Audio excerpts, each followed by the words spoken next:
বন্ধুরা, মৌলভীবাজার ভ্রমণের পঞ্চম পর্বে আজ আমি আপনাদের নিয়ে যাচ্ছি কমলগঞ্জের মাধবপুর লেকে। বাংলাদেশের এমন এক লেক যেখানে ফুটে আছে শত শত পদ্ম ফুল। পাহাড় এবং টিলাবেষ্টিত এই লেকে সবুজে মোড়ানো চা বাগান বাড়তি সৌন্দর্য যোগ করে। প্রতিদিন হাজার হাজার দেশি বিদেশি পর্যটক কিসের মোহে ছুটে আসে লেক পাড়ে, সেই রহস্য উদ্ঘাটন করব আজকের ভিডিওতে।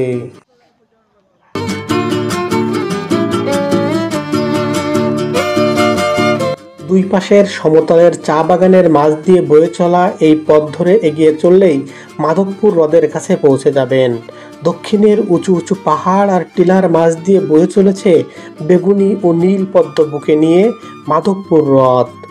1965 সালে 50 একর জায়গা জুড়ে এই হ্রদ তৈরি করা হয়েছিল পাহাড় এবং টিলার মাঝখানে বাঁধ দিয়ে কৃত্রিমভাবে।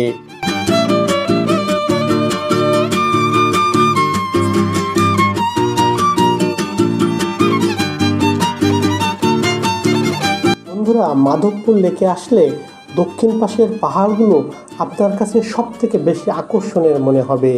এই পাহাড় থেকে ভারতীয় অংশের পাহাড়গুলো চোখে পড়ে। আপনি যতদূর চোখ মিলে তাকাবেন শুধুই চা বাগান, পাহাড় আর সবুজে ঢাকা অরণ্য।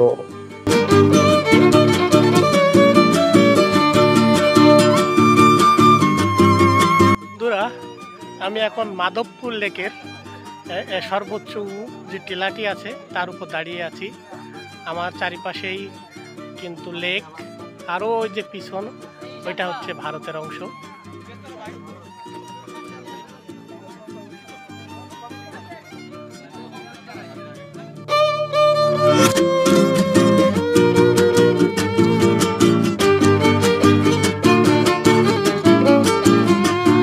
মাধবপুর লেকের চা বাগানের পাহাড়গুলোতে দাঁড়ালে প্রকৃতির মাঝে নিজেকে ক্ষুদ্র এক প্রাণী মনে হবে আপনার। শহরের কৃত্রিম আলোর বাহিরে সুন্দর একটি জায়গা থাকতে পারে, এই পাহাড়গুলো আপনাকে সেটি প্রমাণ করে দেখাবে।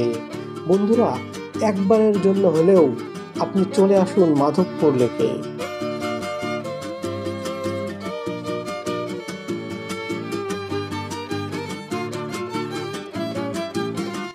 বন্ধুরা, মাধবপুর চা বাগান এবং লেক বেষ্টিত এই পাহাড়টি এখানের সর্বোচ্চ পাহাড় হিসাবে স্বীকৃত।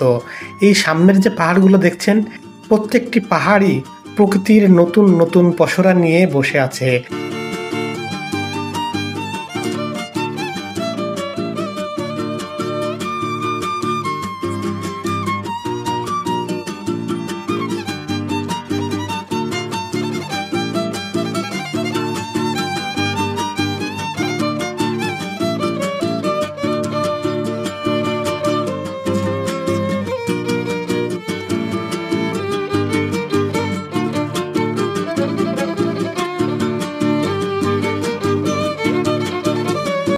বন্ধুরা, আমি যতক্ষণ মাধবপুর লেক এবং পাহাড় বেষ্টিত এই চা বাগানে ছিলাম, প্রতিটা মুহূর্তেই আমি ছুটে গিয়েছি এক পাহাড় থেকে অন্য পাহাড়ে।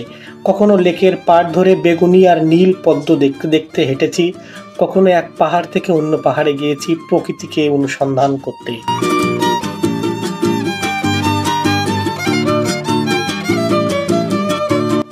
বন্ধুরা, আপনি যদি প্রকৃতিপ্রেমিক মানুষ হয়ে থাকেন তাহলে আপনার প্রথম পছন্দ হওয়া উচিত এই মাধবপুর লেক।